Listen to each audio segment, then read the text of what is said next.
Hey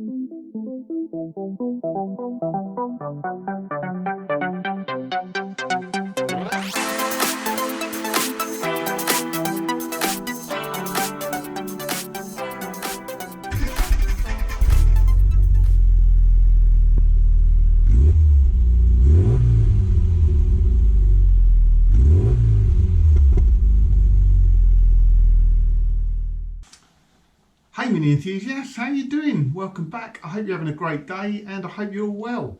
So this update is a bit of bits and bobs really, but I've filmed the intro. This is probably a couple of weeks after I've done the work. So I've actually had Sprout back for, I guess it's 3 weeks now, so it's nearing completion.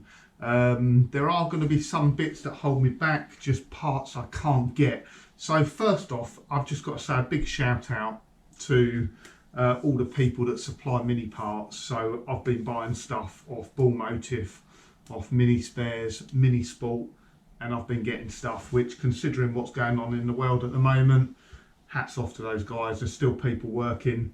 You know, you maybe you have to question, is it essential? Do I need mini bits? Are they essential? No, they're probably not, but they are essential for my sanity and keeping me busy and stopping me getting bored. So massive shout out to those guys doing that work. I really appreciate what you're doing. I have come up stuck on one area though, and that's a grill. I cannot get a grill. So I ordered a full grill kit off Ball Motive. It took some time to get here, which is fair enough considering everything that's gone on, but the grill is out of stock. And everywhere else is out of stock with grills as well. And you just can't get them. So I might scour eBay or something like that. So next shout out for one of the viewers, actually, subscribers. I think it's Scott Suter. I do apologise if I pronounced your name incorrectly. And he has gifted me a pair of Laurels decals, Mini Cooper Laurels in white, for the back of Project Sprout. So thank you very much for that. I really appreciate it, and I'll be sticking you some classic Mini Workshop stickers in the post in return, which are arguably a lot rarer than them.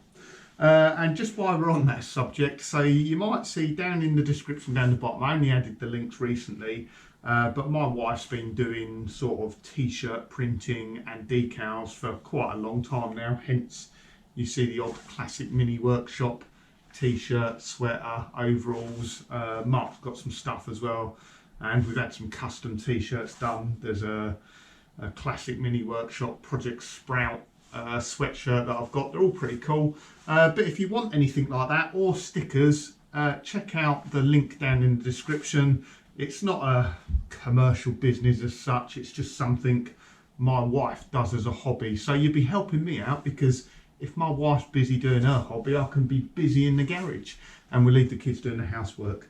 Next shout out I want to give is to a fellow YouTuber, and he's just relaunched his channel, I think today as I'm filming this. So I'm filming this intro yesterday, so confuse me now. It's the Tuesday after Easter anyway. So he is Turbo Mini Cooper Sport, and I will stick a link down the bottom. He's relaunched his channel. He had some videos on there. He's a bit of a perfectionist and he wanted the videos looking as best they can do. So he's re-edited them all, re-uploaded them all to his channel and relaunched it. As of tonight, he only has 30 subs. So if you wouldn't mind going over there, again, a link down in the bottom, go over there, check out some of his videos, look at his page. If you like what you see, then please do consider subscribing. Let him know I sent you over there. He's a very clever guy, very knowledgeable, especially on later MPI minis, and he just knows his stuff. He's a clever guy, and I've got a great deal of respect for him, and I'd love to help him build his channel back up. So it's always difficult when you are starting out YouTube as a bit of a hobby, trying to build up the channel, build up the subscriber base, and any help you can get is I'm sure will be much appreciated. So 30 subscribers, he should easily have thousands, so get over there, take a look. I think first video I sort of watched of his properly, I thought was fantastic. He's done a video on lowering suspension and fitting the correct lowered shock absorbers as well, and explains the reason why you fit the lower shock absorbers, which is really, really useful. So I thought I'd also mention where we are on Sprout. So like I say, I've had Sprout back for just over, I think, over 3 weeks. It's around about 3 weeks anyway. So I'm fairly far advanced, so I can let you know what's happening. So tonight we're just doing a little bits and bobs and replacing the radiator, and it's getting Evans coolant in Project Sprout as well. I've got a headlining video all videoed. I need to edit it and put it all in the right order, but again, it's another video on fitting a headline, but I'll just go into a little bit more detail on it. I've got me detailing the car. That's not a how-to video, it's kind of a video to show you what I've done wrong. So the car has all been wet flatted and machine polished now. You can see a little glimpse there. It is looking absolutely amazing. Not that it wasn't before, to be fair, it's just absolutely amazing now. So there's a video coming on that. Silent coat, can't think what else anyway, but I've got lots filmed just because, like a lot of you people, you know, I'm not furloughed, I'm still working, but I'm working from home, which is great because it means I finish work at 5:30, 6, I can come straight into the garage rather than being sat on the M25 till 8 o'clock in the evening. So it's allowed me to get loads and loads done. I'm a little bit worried I'm running out of work on Sprout, and I'll certainly get to the point where I'm just waiting for bits and bobs. At the moment, what do I need? I need a grille, I need bonnet stripes, I need pin stripes for down the side. Still need to find the wheel arches, they're somewhere, and I can get them on.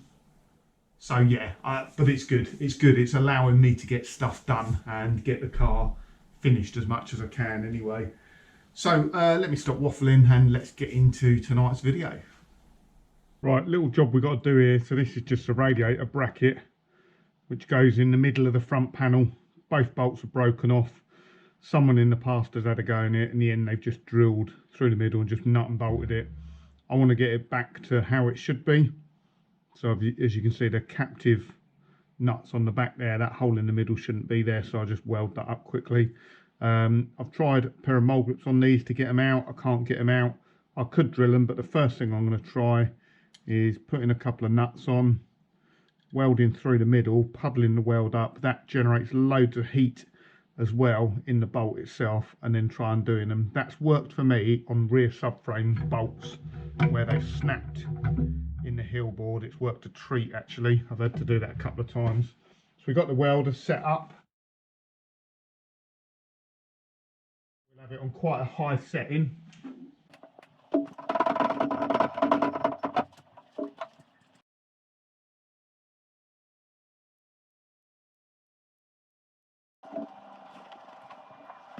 Yeah, so we got the welder set up. It's on a really high setting. This is not about being pretty, this is about getting really good penetration. So it doesn't have to be pretty.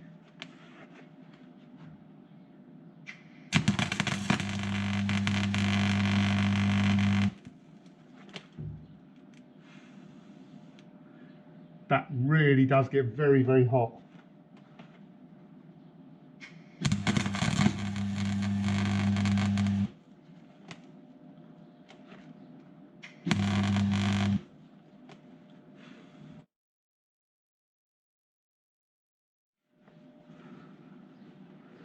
Those will now come out. Let's give it a go. It does actually help just to leave it a few seconds, let the heat sink in a little bit.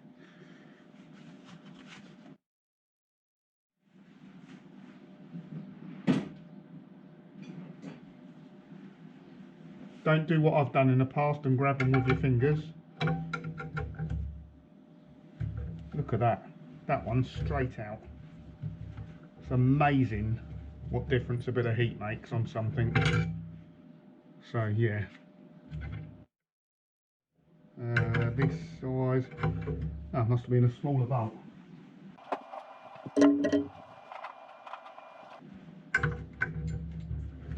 There we go, both of them. Quite amazing that.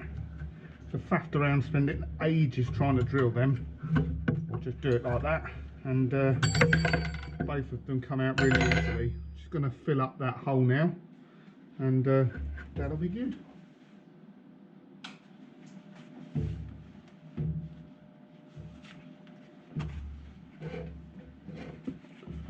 I haven't cleaned this off. I don't know whether it'll weld. I might be being a bit lazy here.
That's another bit we haven't got to buy.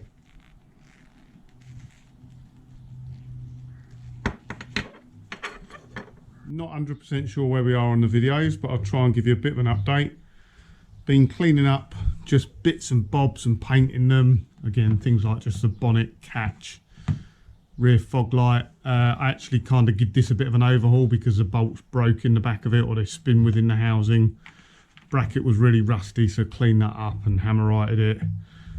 All these clips, these trim clips, I've actually dipped them in cure rust. It gives them a bit of a coating and let them dry out. Might help them stop rusting. And the next bit, kind of a little bit unplanned. I'm going to be replacing the radiator on Sprout. Now, there's nothing wrong with that radiator. It pressure tested up okay, but the fins in it are pretty rough. It will probably be fine. In fact, I'm almost certain it'll be fine. It's run up. It doesn't overheat or anything like that. It's just a bit rough looking.